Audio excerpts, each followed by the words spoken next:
9/11, a date that everyone knows, but does anyone really remember it? Today, I'm going to tell you a little bit about false memory syndrome.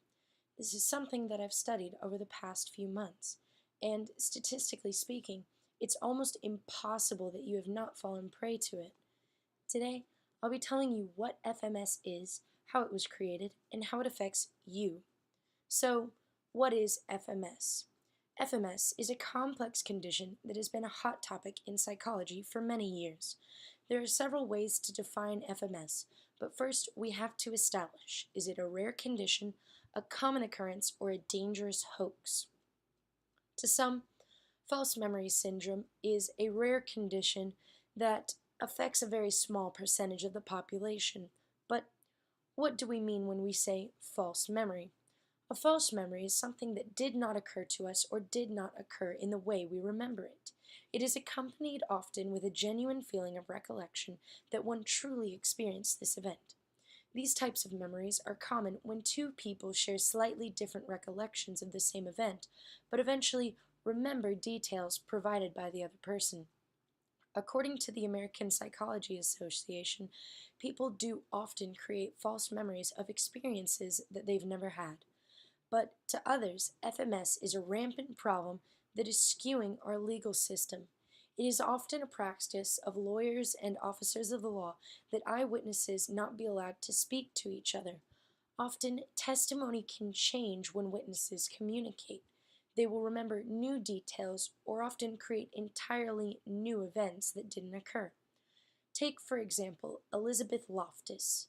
For 30 years after her mother's drowning, Elizabeth was certain that she was not the one that discovered her mother's body. But one day, her uncle suggested that it was, in fact, her who found her mother. Within a month, Lotus had gone from vehemently denying the idea to becoming entranced with vivid images of the pool where it happened, her mother's body, and the arrival of police. She became entirely convinced that she was, in fact, the person that found her mother. In fact, how could she have not when she had such vivid recollections of the event? This continued until her brother informed her that everyone in the family agreed that this information was completely false.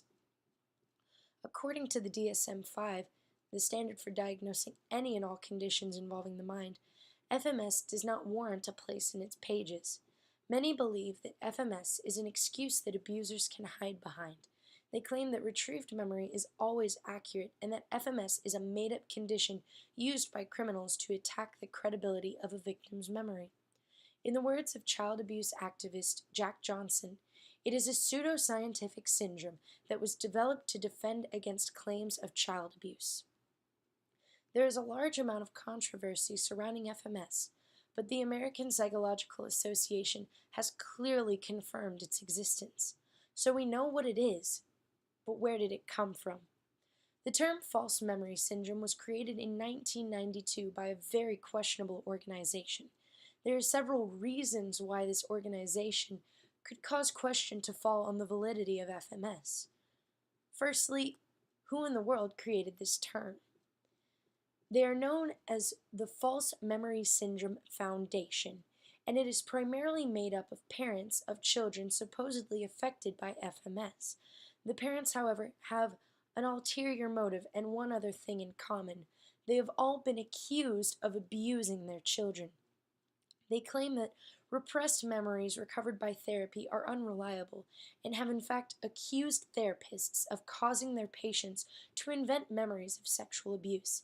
This organization is especially controversial when we look at statistics. Most studies done on the rate of accusations by children find that less than 3% are false. In fact, according to a highly in-depth study of the Journal of Interpersonal Violence, only 1% of cases involving children relating to accusations of sexual abuse were found to be fictitious. This foundation is clearly biased, and this has affected their take on FMS. But regardless of its origins, false memories are a real issue. A large portion of your memory, for example, is most likely incorrect. There are several key examples that can prove false memories affect you. The first event that I would like to reference is Hurricane Janet. Take a moment to remember where you were when this event first took place. Many people will remember that Hurricane Janet was a tropical storm that hit California in 2005. It triggered flash flood watches across a major portion of inland California, took an estimated 243 lives, and cost over $40 billion worth of damage, compared to Katrina's $81 billion in damage. It is one of the worst storms in the history of California. So think, how close were you to the storm when it happened? How many loved ones did you lose to this disaster? Well, the truth is, as you recall this event, you are creating a false memory. This event never took place, but by creating vivid details, some of you may have remembered this disaster. The real event I would like to reference is 9/11. It is a terrifying day in American history, but it is one that most everyone remembers, a perfect example for this phenomenon. It is one of the most emotionally charged events in our minds and therefore one of the most susceptible to false memory. Every time you recall this event, the memory can become entwined with events that happened a couple years ago or only the previous day. Because of the way our brains store information over time, memories are completely different. Several studies have been conducted to test the range of false memories, including the creation of new details and even entirely new experiences that one has never been involved in. It is estimated that no single person can, in detail, correctly recount exactly where they were and what they were doing on September 11th. So we know that false memory is a real occurrence despite its faulty discovery. So it's real, so what? We know that it is a creation of new memory that feels completely real.